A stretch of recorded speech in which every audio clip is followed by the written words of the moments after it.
और हमारे साथ अभी मौजूद हैं कादिर खान मंदोखेल साहब, पाकिस्तान पीपल्स पार्टी से उनका ताल्लुक है। बहुत शुक्रिया कादिर साहब, आपके वक्त का हमारे प्रोग्राम में आपने वक्त दिया। 3 साल की तब्दीली, आपको कितनी तब्दीली लगी? यकीन करें कि मैं तो 3 साल से ढूंढ रहा था कि तब्दीली कहाँ से आ रही है, किस तरफ आएगी, मगर मुझे कहीं नजर नहीं आया, ना पाकिस्तानी अवाम ने जर्नलिस्ट को नजर आया। मगर कल जो उन्होंने ऐलान किया है कि हम 3 साल की कारकर्दगी बयान करेंगे, तो मैंने बड़े गौर से सारे प्रोग्राम कैंसिल करके देख रहा था कि शायद ऐसी चीज हो जो हम एज अपोजिशन हमें नजर नहीं आ रही हो और हुकूमत बयान करे। लेकिन बड़े अफसोस के साथ कहना पड़ेंगे, वही ढोल बाजे, वही गाने, वही तमाशा। क्या कौन सी तब्दीली, कौन सा काम, कौन सा महंगाई की कोई बात नहीं की उन्होंने। ये नहीं बताया कि ये तो बताया था कि रेमिटेंस जो हमें छोड़ के गए नवाज शरीफ साहब के दौर हजारी बात है, इनकम बढ़ती है, रेमिटेंस भी आते हैं। बाहर जो पाकिस्तानी बैठे हुए वो भी यही चाह रहे हैं कि पाकिस्तान आ जाए और वो पैसे जो है ना वो भेज दे, क्योंकि वो पहले जो हुंडी के जरिए या लोग खुद साथ लेके आते थे वो पैसे अब बैंकों के जरिए आ रहे हैं। तो इसमें इनकी क्या कमाल है, इन्होंने तो उनका भी बेड़ा गर्क कर दिए। जहां एयरलाइन, जहां कोरोना की सूरत में जो पाकिस्तानी ओवरसीज आ रहे थे उन्होंने उनको जो एयरलाइन का जो रेट था वो डबल ट्रिपल। अच्छा कादिर साहब, यहाँ पे कता कलामी की माजरत, आपकी बात काट रही हूँ।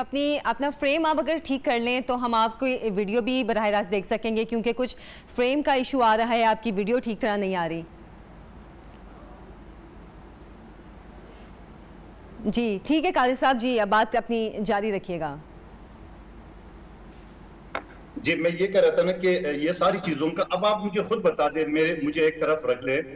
इन्हें 3 साल में जो उन्होंने 126 दिन का जो धरना कहो या मैं तो कुछ और कहता हूँ उसको, जहां बहुत सारे लोगों की शादियां भी हो गई है और उस हवाले से मैं ज्यादा बात नहीं करूंगा। क्या कारकर्दगी इनके 3 साल में, मुझे एक जो 3 महीने में उन्होंने पाकिस्तान की तकदीर बना था, नया पाकिस्तान बनना था, और नया पाकिस्तान के साथ साथ उन्होंने पुराने के जो हाल कर दिए वो भी आपके सामने है। तो मैं ये समझ रहा हूँ कि फिर महंगाई के ऊपर कोई बात नहीं की उन्होंने। महंगाई यानी अगर नवाज शरीफ, मैं पीपल्स पार्टी के दौर की बात नहीं करूँ, आसिफ अली जरदारी की, जहां चीनी 33-35 रुपए थी, 55 रुपए या 50 रुपए की नवाज शरीफ साहब चीनी छोड़ गए। आज आप खुद किसी आस पड़ोस दुकान से पूछ लें 120 किलो है। इस तरह जो है ना आटे की कीमत जो है ना 1500 रुपए तेला चला गया। इस तरह बहुत सारी चीजें मैं आपको गिनवाऊंगा। तो ये बताएं कि जो महंगाई है वो तो आसमान से बातें कर रही है, फिर जो रह गई है जो बुजुर्गों के लिए, पेंशनर के लिए जो मेडिसिन रही है उन्होंने 700% महंगा कर दिया है। बल्कि अभी पिछले 2-4 दिन पहले उन्होंने मजीद 150% जो है ना दवाई महंगी कर दी है। यानी कुत्ते की वैक्सीन के लिए जहां ये हर जगह मीडिया भी आवाज उठा रहा है, ये 1500 से ऊपर चली गई है वो वैक्सीन। इस तरह दूसरी दवाइयां हैं, वो बहाना ये बना रहे हैं कि हम स्मगलिंग को रोक रहे हैं। भाई आपकी नारकोटिक्स का, आपकी वजारत दाखिला का, आप इतने सारी दुनिया भर के जो डिपार्टमेंट है वो किस काम की जो आप स्मगलिंग को रोकने से, यानी स्मगलिंग को रोकने के लिए ये तरीका है कि आप चीजों की जो जो जो रेट है वो आसमान के साथ उसको लगा ले ताकि कोई बाहर से न खरीद सके। तो ये कौन सा तक हुआ? तो सवाल ये, मुझे आप बता दें, मैं उल्टा आपसे सवाल करूं, आप मुझे बताओ 3 साल में एक काम को मुझे बता दो। ये छोड़ दे कि फलाना काम होने वाला है, फलाना होने वाला है, उसको छोड़ दे, जो कर चुका है वो बता दे मुझे एक। चले, ये आपने मुझसे मुश्किल सवाल पूछ लिए। ये मुझसे आपने मुश्किल सवाल पूछ लिए कि आप होश से ही वो सवाल पूछ रहे हैं जिसका जवाब देना मेरे लिए भी मुश्किल हो गया।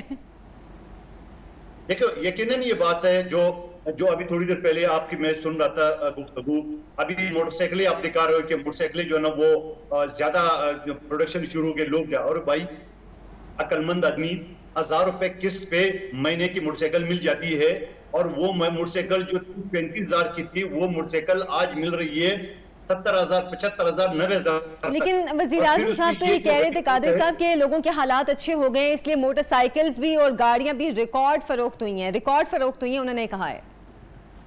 देखिए ये आपको याद होगा, थोड़ा सा मैं आपको पीछे ले जाऊं, शायद आपकी इतनी उम्र ना हो या आप इस पेशे में नहीं है। आपको याद है शौकत अजीज की, मुशर्रफ की हुकूमत का, जब उनसे पूछा गया कि भाई आपने हर चीज का मईशत का बेड़ा कर दिया, उन्होंने जवाब दिया कि लोग फ्रिज खरीद रहे हैं, एसी खरीद रहे हैं। चाइना के एसी उस दिनों में नए नए आते तो एसी खरीदने की उन्होंने बात की। आज खान साहब जो है ना उसको मोटरसाइकिलों से कर रहे हैं। तो भाई जो लोग रोजगार पे जाते हैं, जारी बात है हर आदमी गाड़ी अफोर्ड नहीं कर सकते, तो वो मोटरसाइकिल पे लेते हैं, और मोटरसाइकिल भी किस्तों पे। आपको कितने चाहिए? 1000 रुपए महीने के हिसाब से आप किसी भी दुकानदार के पास चले जाओ, मोटरसाइकिल वालों को अपना शनाख्ती कार्ड रखवा दे, 2 गवाह दे दें, वो आपको 1000 रुपए में आपके हवाले कर देंगे मोटरसाइकिल। तो सवाल ये, इन चीजों को आप अपनी मईशत से, आप अपनी जो 3 साल करनी से कैसे जोड़ सकते हो? अच्छा, अकल वाले लेकिन वज़ीर आज़म साहब भी तो ये कह रहे हैं कि हम लोगों ने एहसास प्रोग्राम भी शुरू किया है, सेहत कार्ड का भी प्रोग्राम शुरू किया है, और इस चीज़ में ख़ास तौर पे उन्होंने सिंध को भी तनकीद का निशाना बनाया है कि सिंध हुकूमत अगर चाहेगी तो सेहत कार्ड वहाँ पे शुरू हो सकेगा। यानी कि क्या सिंध हुकूमत की जानिब से सेहत कार्ड फराहम करने के लिए वफाकी हुकूमत के साथ ताउन नहीं किया जा रहा? देखिए, सिंध हुकूमत तो पहले से लेबर कार्ड, और आपको याद होगा जिसको ये एहसास प्रोग्राम कहते हैं, ये फ्रॉड और झूठ पर मबनी प्रोग्राम उन्होंने नाम रखा। आपको पता है बेनजीर इनकम सपोर्ट प्रोग्राम, जो 70 लाख गरीब खवातीन को जो ये पैसे मिल रहे थे मंथली, उनका नाम उन्हें जालसाजी से बदल करके एहसास रख दिया है। जबकि आज भी अगर वो ऑफिशियली उसका नाम है तो बेनजीर इनकम सपोर्ट, क्योंकि कानून बन चुका है, कौमी असम्बली से बकायदा एक्ट की सूरत में आ चुका है उसमें।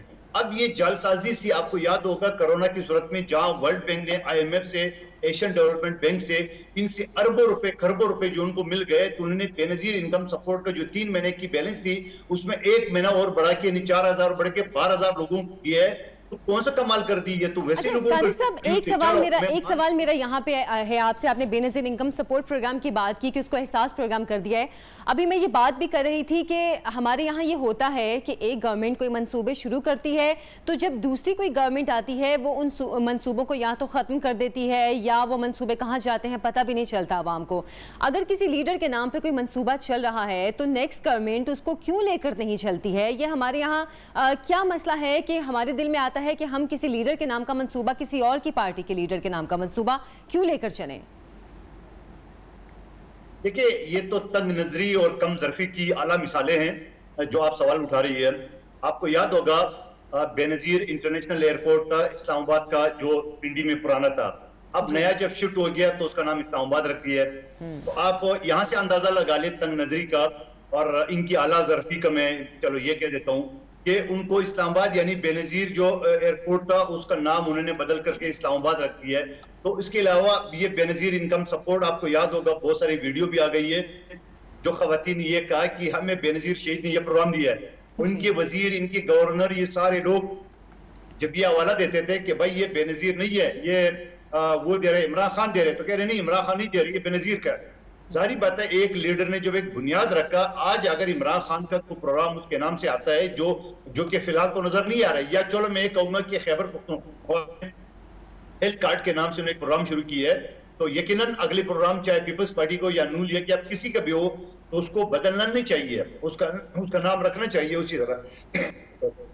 तो मैं ये सवाल कर रहा हूँ कि ये सारी बातें जो है ना, आप मुझे बताओ 3 साल गर्दी की कितना बेशर्मी से उन्हें वही ढोल बाजे गाने शुरू किया, वो तो पता नहीं, मुझे नजर नहीं आती। बात कर रहे थे कि म्यूजिक का तड़का लगा और आवाज का जादू जगाया सबने वहाँ। अच्छा, एक सवाल आपसे करना चाह रही थी मैं कि तहरीक इंसाफ की गवर्नमेंट में लॉ एंड ऑर्डर की सिचुएशन के हवाले से, और दूसरी चीज़ एक और कि करप्शन पर काबू पाने की जो बातें करते रहे हैं कि NRO नहीं मिलेगा, हम करप्शन पे काबू पा रहे हैं, मनी लॉन्ड्रिंग को ख़त्म कर रहे हैं।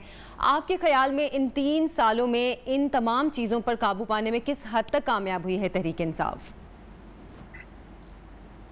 आपको मैं सिर्फ इतनी मिसाल दूं, आपको याद होगा पिछले दिनों में DG खान में जिंदा लोगों के हाथ और पांव और फिर सर कलम कर रहे थे। आपको याद है, ये रियासत मदीना के ठेकेदारों की और इंसानी हुकूक के ठेकेदार वजीर जो असम्बली में बजट के वक्त जो ना वो सीटियां बजा रही थी, चचोरापन दिखा रही थी। नंबर 1 बात। दूसरी बात, आप जो लॉ एंडर का सूरत ये आपके सामने, और फिर उसके बाद आप ये समझ लो कि मीनार पाकिस्तान से जागा यानी क़ायद-ए-आज़म मज़ार के बाद या पाकिस्तान की तारीख जो शुरू हुई है करारदाद पाकिस्तान, उसके निशान पे जिस तरह एक खातून के साथ ज्यादती की गई है और उस खातून ने 33 मरतबा लोगों ने 15 पे कंप्लेन की है। ये मैं आपको बात कर रहा हूँ किसी DG खान का या किसी और आके की, ये लाहौर की बात कर रहा हूँ आपको। वहां पे 33 कंप्लेन आई है और पुलिस ने कोई जो है ना उसके ऊपर जो एक्शन लिया, वरना वो खातून जो है ना जिस दर्द और जिस अजियत से वो गुजरी है वो शायद ना, और हमें से पाकिस्तानी हमारा शर्म से सर न झुक जाता दुनिया के सामने, जो कि एक पाकिस्तानी बेटी के साथ जो वहां पे जो हरकतें हुई है, और इससे हमारी लॉ एंड ऑर्डर की सिचुएशन का पता चलता है। कादिर साहब, बहुत शुक्रिया आपके वक्त का।